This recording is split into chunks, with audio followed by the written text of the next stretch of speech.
Chloe, sit in the chair. Children's behavior can be baffling. Say it again. Sit in the chair. Emotional tsunamis over a small disappointment. Or a simple request. Go pick it up, please. Rage that erupts out of nowhere. I'm gonna cut you with a sharp knife. How does a little kid even have this much in him and this much anger? And it's not just anger. What triggers a teenager to regress to thumb sucking? We'll just talk about it. We'll just have a conversation about it, provide anything. Or a sudden emotional shutdown.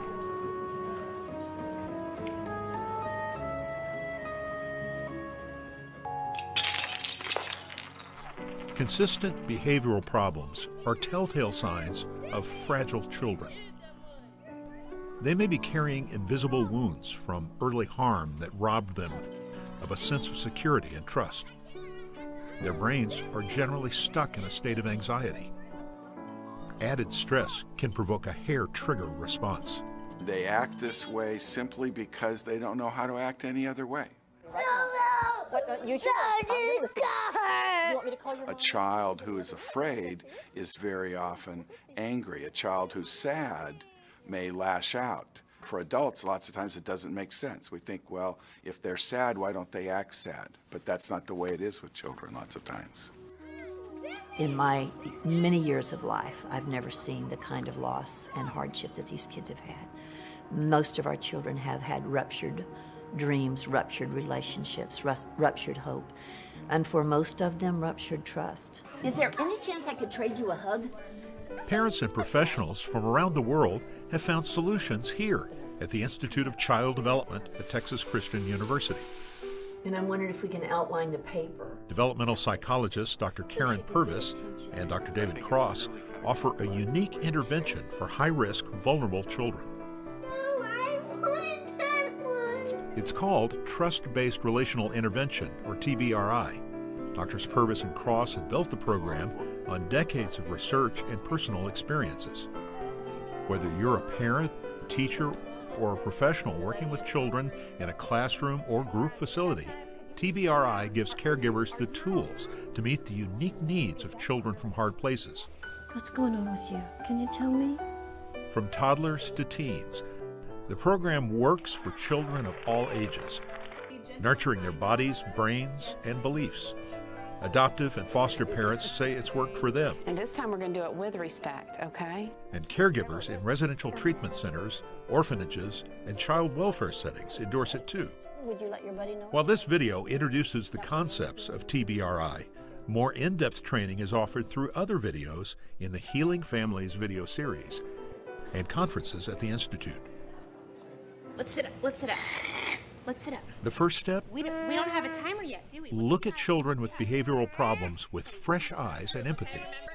What appear to be inexplicable behaviors are often survival and coping strategies they learned before they entered your life. Children from hard places have a history of harm. It's crucial for caregivers to grasp how that harm damages a child's development. We all get the impact of physical or sexual abuse. But do you know that neglect can be just as damaging or worse? Prenatally, a growing brain can be hurt by a mother who uses drugs or alcohol or eats a poor diet. A stressful pregnancy or a difficult birth can also impact brain development. So can the trauma of living through a natural disaster or an event like 9/11. Even well-meaning medical interventions and life-saving surgeries are encoded into a child's brain as trauma. And if the adults who care for the children with histories of harm have insecure attachment styles or unresolved baggage of their own, that can further derail a child. Experts often use the diagnosis of complex developmental trauma for those children from hard places who consistently fall short of typical markers for childhood development. There are so many children in our society and globally in the society of the world that have come from hard places. They've been harmed or abused, they've suffered trauma or endured hardships. And for those children, learning to trust or their capacity to trust has been fiercely damaged. The stress system stays on fight, flight, or freeze. The gas pedal is stuck at 120 miles an hour for that child emotionally and behaviorally. Can you tell me how you feel? You do not.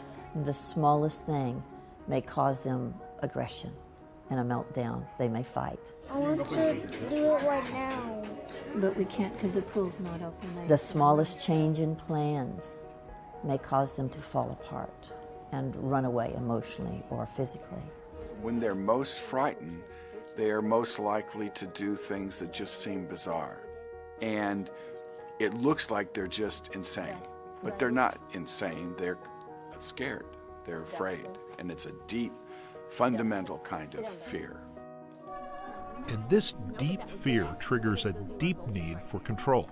I don't want to. For the child like this one, whose world was chaotic and out of control, the need to stay in control is more desperate than his need for breath and life, because he believes the moment he's out of control, his world will end. I need both of your eyes, please, right here.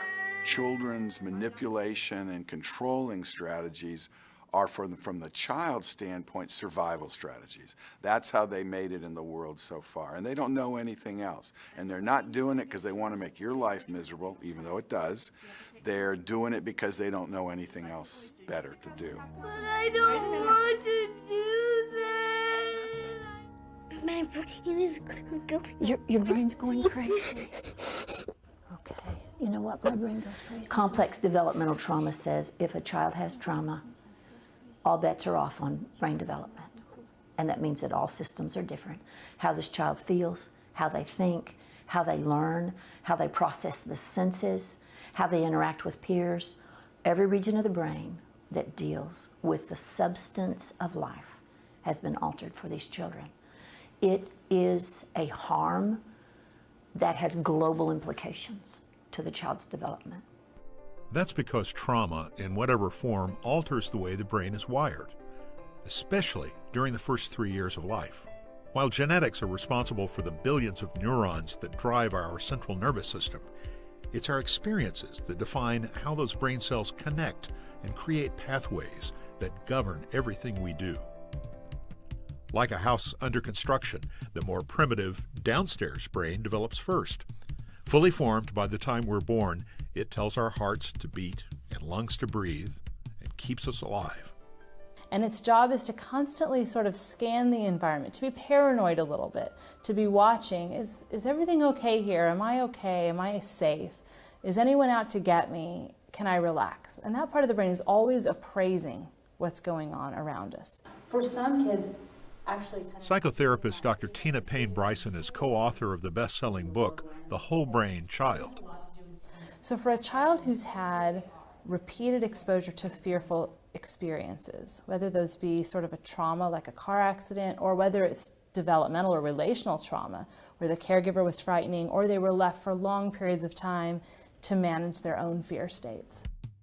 The downstairs brain has gotten a lot of practice being active. It's the repeated experiences that we have that actually activate growth and connection in the brain. So if a child has had a lot of experiences where their downstairs brain that was reactive and fearful, that part of the brain gets really well developed. In normal childhood development, this is where the upstairs brain would kick into gear. Far more complex, it controls our ability to think, regulate our emotions, and respond with good choices. It's here where brain development in children from hard places goes haywire. Deprived of the critical bonding and nurturing that comes from a caring adult consistently meeting their needs, they never fully develop skills for self-control and security. For several decades, we have understood what is called the attachment cycle. And what it says is that a baby cries and a caregiver comes. The baby cries and I say, yes, I will feed you. Cries, yes, I will warm you. Yes, I will comfort you. Yes, I will cradle you. Yes, I will sing to you.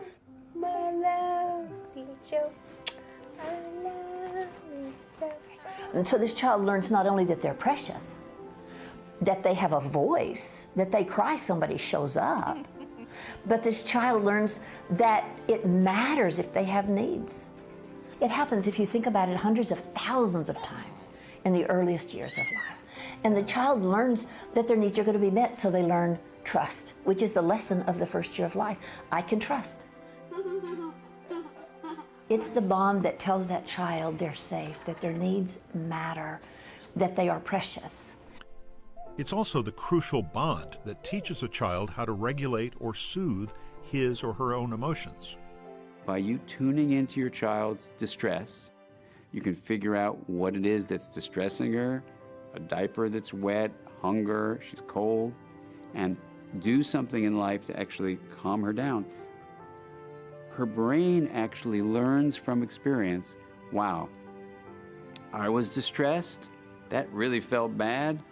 My mom or dad came over to me, she or he did this, they did that, then I felt better. If I call out for help, the world will provide, and I will actually feel calmer.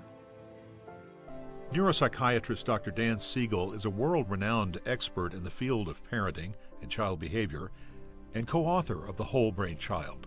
Soon, after 18 months, 24 months, I'm going to actually start using those repeated experiences where I rely on others to soothe my distress, to actually soothe myself. Robbed of those early, consistent, and secure attachment experiences with a primary caregiver, children from hard places never learn self-regulation. Their brains become hyper-vigilant. Do you like bubblegum? Yeah. No, okay.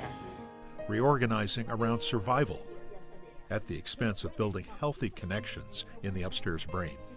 What is very, very sobering, we know that the brain chemistry of a child who cries and no one comes is dramatically altered. We can either be cut off from our emotions or we can become flooded by them. And when either of these things happen, it can create all kinds of chaos and rigidity in children's behavior and in the way that they interact with people. Let me see eyes, sweetheart. Please sit up here and talk to me. Because of her history of maltreatment, this 8-year-old suffers from an anxiety disorder called selective mutism, where she shuts down under stress. Okay, I need some words from you. I need some words. I know you can give me words. When attachment is derailed, essential skills like language development and how we process sensory information can also fall by the wayside, triggering what can appear to be perplexing behavior. This mother was crushed when her adopted daughter, as an infant, recoiled from her loving embrace. I would hold her close and give her what I thought she so desperately needed to heal, and I would see her place her little hands on me and push me back. Eventually, she learned her touch was actually painful to her child. It was so painful, so confusing to not know what to do for your own child. Now, this mother asked for permission before embracing her daughter. Could Mom have a goodbye hug since I won't see you all day? No, maybe. Could we have a compromise and blow me a kiss? Once I knew that my child had problems with sensory processing, I could blame the sensory processing rather than blaming myself or blaming my child. When you are deprived of those early experiences, you might as well be deprived of food because your nervous system is not going to develop normally. It's as if you didn't have zinc or iron or vitamin D or something else or that was necessary for that system to develop. No! The bad behavior that we see, the dysregulation, falling apart, crying, screaming, yelling, saying disrespectful things, all of these things are actually because they are in dysregulated states. So it's much more like a can't. They can't choose to do the right thing. They can't control themselves in those moments. Tell Mommy what you did wrong. This adoptive mother wishes she had known about sensory issues from day one. I don't know. I just never realized, and I really never have let myself go to where she was before us. I think I always wanted to believe that we rescued her and that that was enough. I feel sad that she went through something and I don't know what. And then I feel guilty for, I think, really not ever thinking about it. But I didn't know. I just didn't know. So if you're a foster parent or an adoptive parent and the child that you're taking care of and you're loving has actually not had the kind of experiences of joy being amplified and distress being soothed that is the basis of secure attachment, then in fact that child's regulatory circuits are not going to function as well. The system of the child has no organized approach. It fragments. And that's what the internal world of these kids is like. This is tragic because these children don't trust, don't know how to get their needs met appropriately. There is a tremendous amount of confusion about relationships. They desperately want relationships, but they're confused about how to develop them. And they make an approach and then reject, make an approach and then reject. This is a very baffling situation for a caregiver. These children tragically grow up to be children who are at high risk to use drugs, alcohol, sex, other types of addictions to make them feel better because relationships couldn't do it. The child who has come from a hard place with a history of trauma or loss or abuse has no hope of healing without a nurturing, caring, attachment relationship. That's a sobering reality. But it's also reason for hope. Just as neuroscientists have documented how trauma harms the brain, research shows that nurturing experiences through trusting relationships can help heal the brain. The way we communicate with a child actually can stimulate the growth of certain areas of that child's brain that help them regulate things like emotion and attention, and even how they come to understand themselves and understand others. The communication patterns you offer, the way you connect with your child, the way you have a relationship with your child, actually stimulates the firing of particular patterns in the brain that then get the brain to grow in specific ways so that it becomes a biological reality how your relationship changes the structure of your child's brain. That's powerful stuff for caregivers to know. By simply comforting your children in distress and reinforcing their happy moments, you can cultivate positive brain connections and development. Can you remember to use your big voice if you need me, right? Repeated positive experiences help hardwire the brain for new growth at any age. Except for the first 3 years of life, the period of the most rapid growth and change is during adolescence.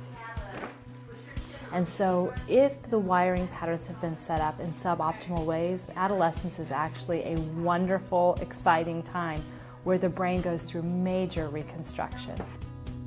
Parents often think it's kind of too late, maybe too much has happened, but intervention can be so helpful during the adolescent years.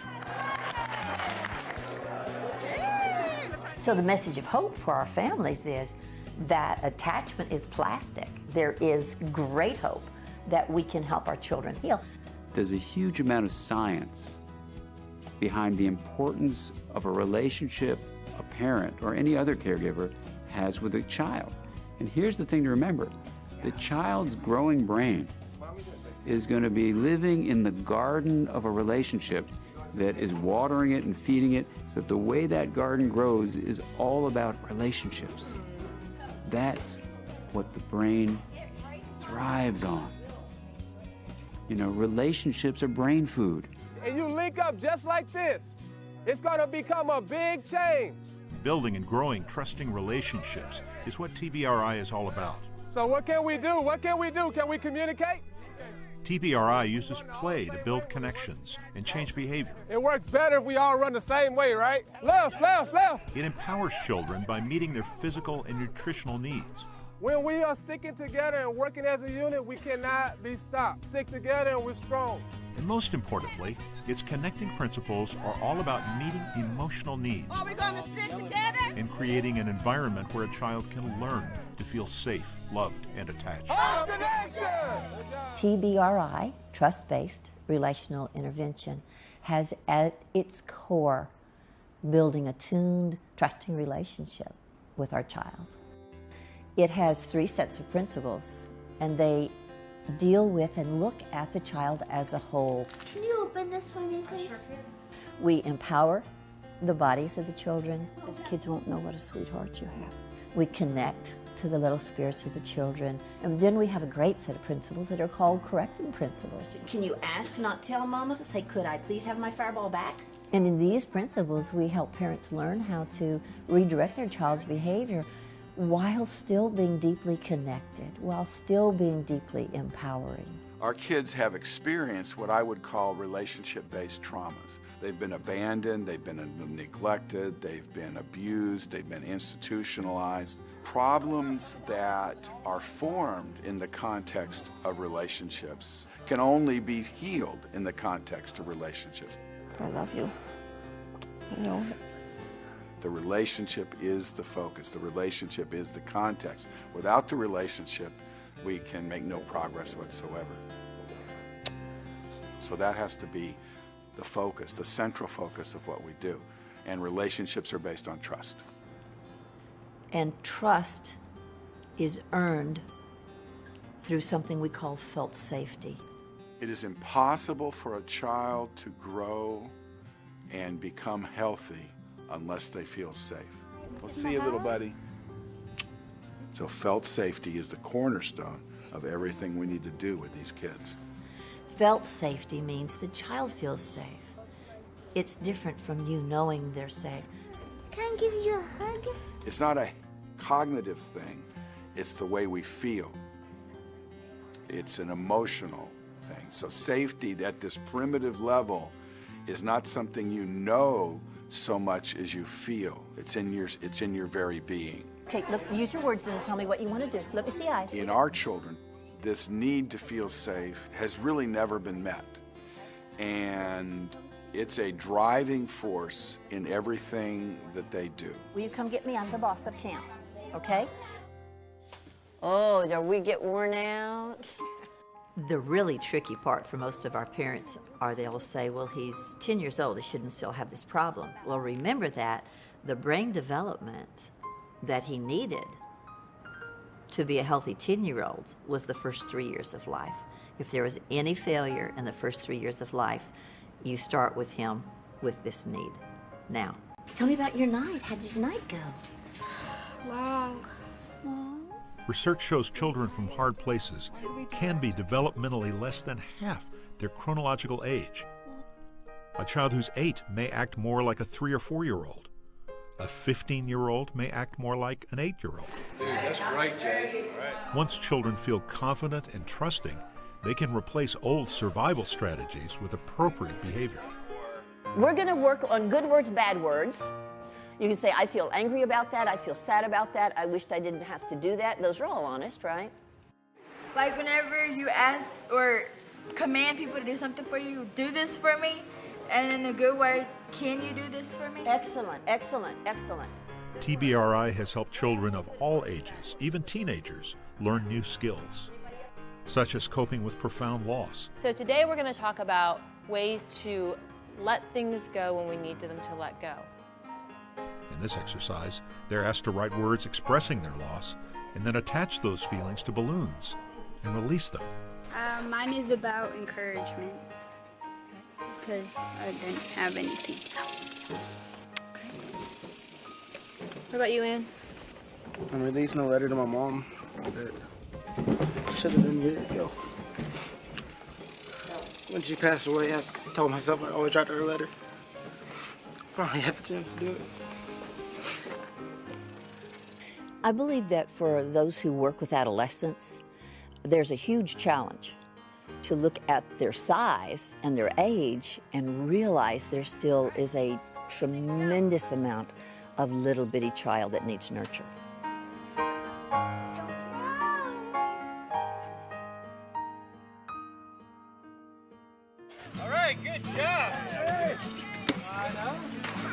Interestingly, these children want to play like little kids. Adolescents are in many ways little bitty children wanting desperately to be loved and cared for and nurtured. You got it, Jim.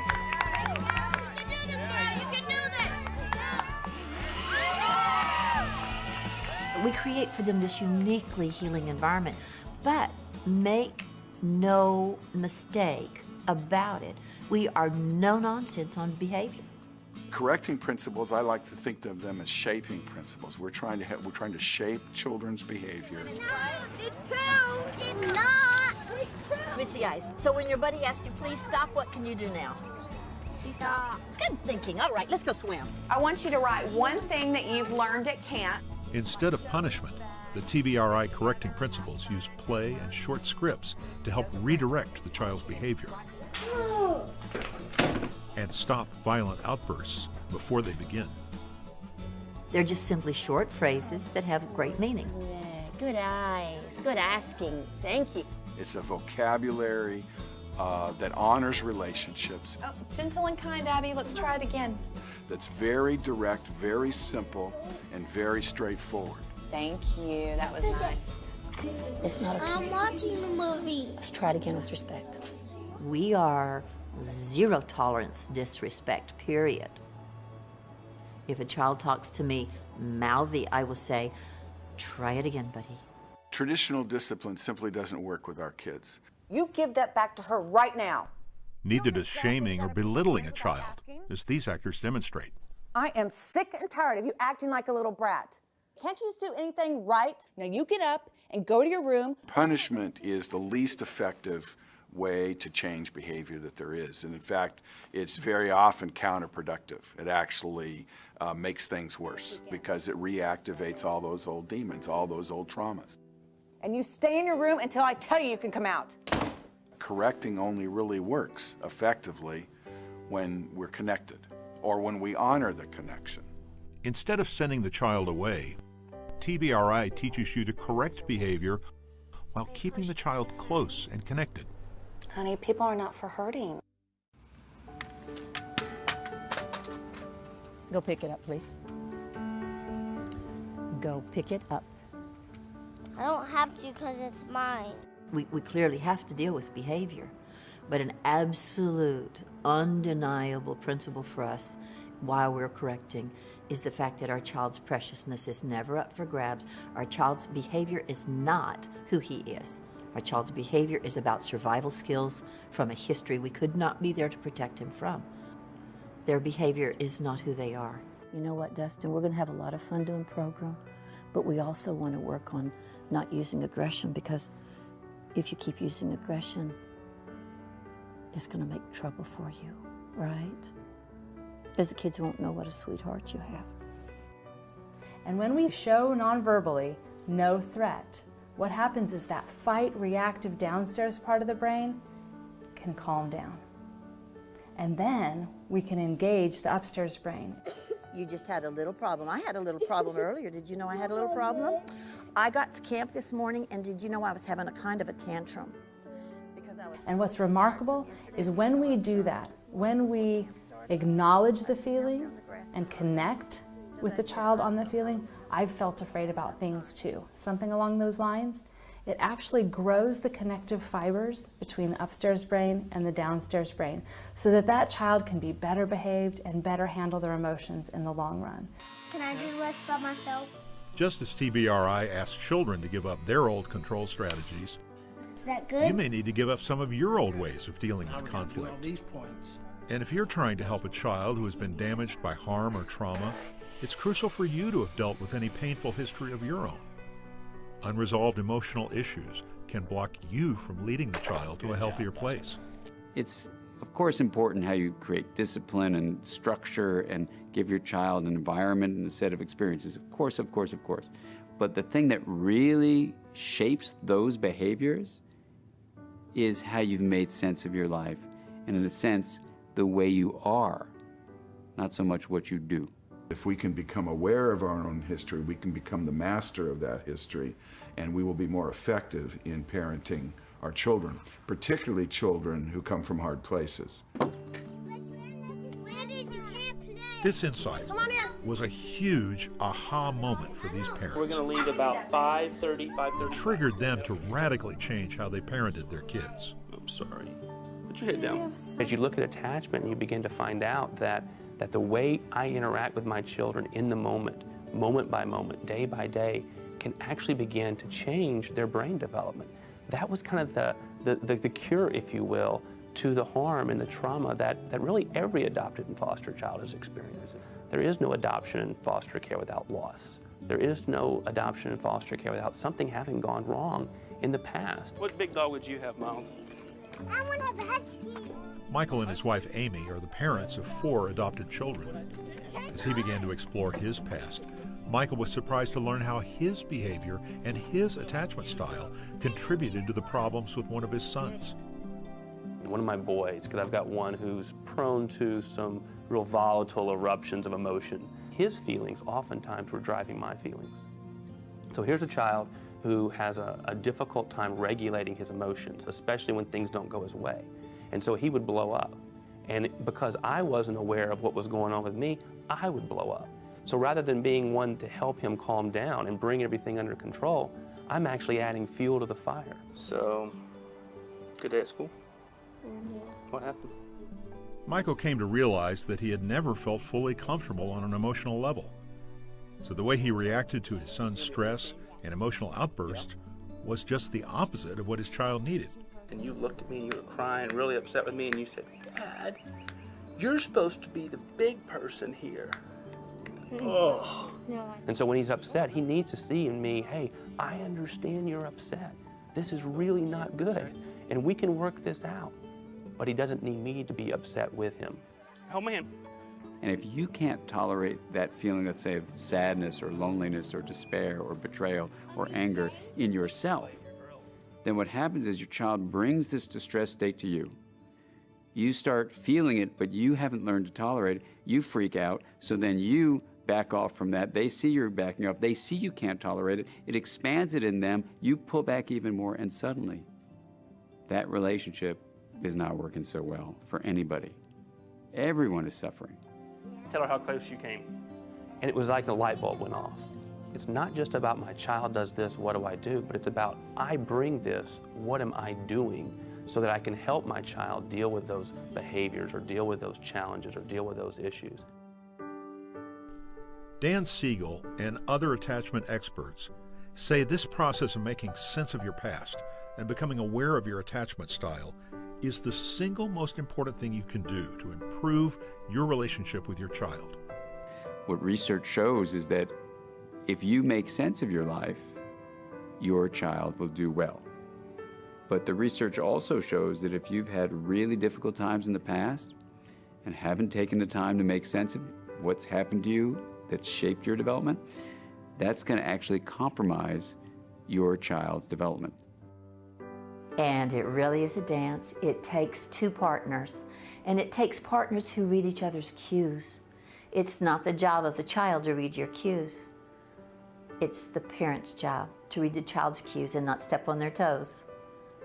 Now, a lot of our families will feel like mom's doing the waltz and the child's doing the Okie-Finokie 2-step, but they will learn our step as we are attentive to what they are doing.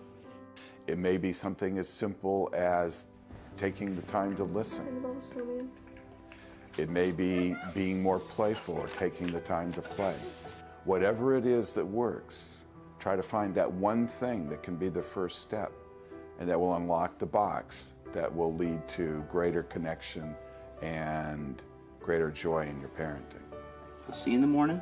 And there is hope. My kids are changing me every time we interact, and I am changing them every time we interact. And we're overcoming together what we brought to the equation. Neither they nor we do it perfectly. Good night. Love you, buddy.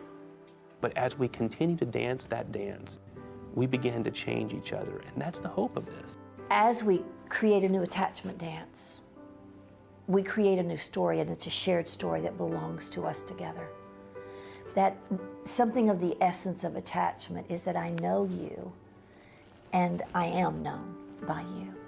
And that's that deepest need that we all have, is to look into the eyes of first a caregiver and then others who are important in our lives.